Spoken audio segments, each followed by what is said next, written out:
আজ আমি তৈরি করে নেব হাফ চামচ তেলে দারুণ সুস্বাদু এই ডাঁটার ঝোল। যা গরম পড়েছে, অবশ্যই কম তেলে সবজি খাওয়াটাই উচিত, শরীরের পক্ষে খুবই উপকারিতা। চলো রেসিপিতে যাওয়া যাক। কড়াই আমি বেশ কিছুটা পরিমাণে জল নিয়ে নিয়েছি। পরিমাণ মতো জলটা নিয়ে নেবে, যেন আমাদের ডাঁটা আলু বেগুনটা সিদ্ধ হওয়ার মতো। আর যেরকম ঝোল রাখবে সেরকম অনুযায়ী জলটা নিয়ে নেবে তোমরা। আমি জল নিয়ে নিয়েছি, তার সাথে দিয়ে দেবো নুন, হলুদ, পরিমাণ মতো নুন দিয়ে দিয়েছি, দিয়ে দেবো হলুদ, দিয়ে জলটা ফুটে এসে তারিখ অপেক্ষা করব। জলটা ফুটে এসেছে, এই অবস্থায় দিয়ে দেবো কেটে রাখা ডাঁটা আলু মানে বেগুন, সবটা একসাথে দিয়ে দেবো। সব দিয়ে দিলাম, একটু নেড়ে ঘেঁটে নিয়ে চাপা দিয়ে দেবো।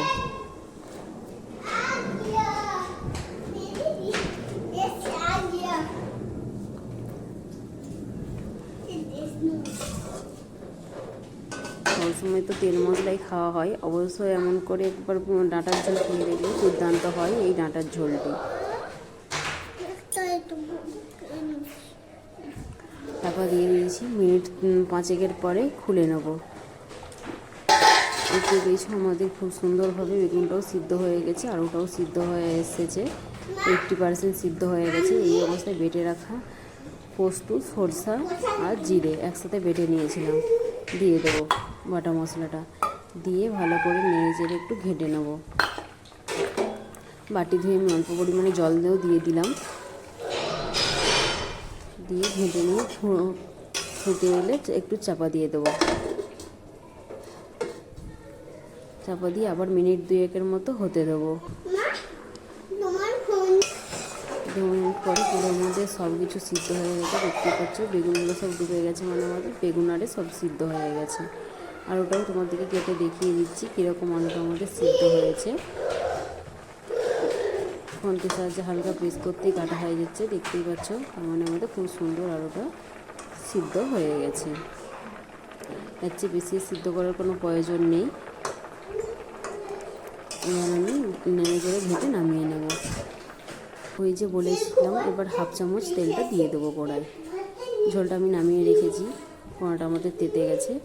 হাফ চামচ তেল দিয়ে এবার পাঁচফোড়ন দিয়ে দেবো। পাঁচফোড়নটা হালকা লাল লাল ভাজা হয়ে গেলে দিয়ে দেবো কেটে রাখা টমেটো। ওই যে বলেছিলাম হাফ চামচ তেল দেবো, এই হাফ চামচ তেলেই পুরো রান্নাটা আমাদের হবে। দিয়ে দেবো কেটে রাখা টমেটো, দিয়ে ভালো করে নেড়ে ভেজে নেব। অল্প পরিমাণে নুন দিয়ে দেবো, যাতে আমাদের টমেটোটা গলে যায়, খুব তাড়াতাড়ি গলে যাবে।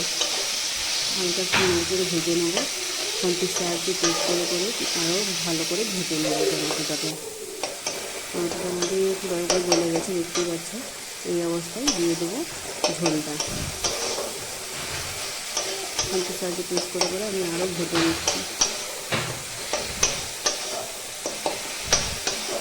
নামিয়ে রাখা ঝোলটা দিয়ে আমি বেশ কিছুক্ষণ ফুটতে দেবো। ভালো করে ভেজে নিয়েছি, সবজিটা একটু ফুটে আসা তানিক অপেক্ষা করব।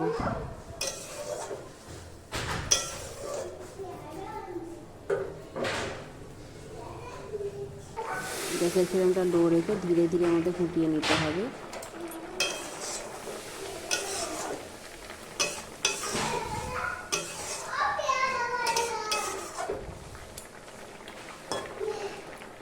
ফুটে এলে গ্যাসের ফ্লেমটা লো করে দিয়ে একবারে দিয়ে দেবো ভেজে রাখা গুঁড়ো মশলা, ধনে গুঁড়ো, জিরে গুঁড়ো ভেজে রেখেছিলাম। সেই গুঁড়ো মশলাটা দিয়ে আবার একটু মিক্সিতে ঘেঁটে নিয়ে গ্যাসের ফ্লেমটা অফ করে দেবো। অফ করে ঢাকা দিয়ে দেবো, 2 মিনিটের মতো ঢাকা দিয়ে দেবো। ঢাকা দিয়ে নামিয়ে নেব। নামিয়ে নিয়েছি, দেখতেই পাচ্ছ কত সুন্দর সবজিটা হয়েছে, ততটাই দুর্দান্ত খেতে হয়েছে।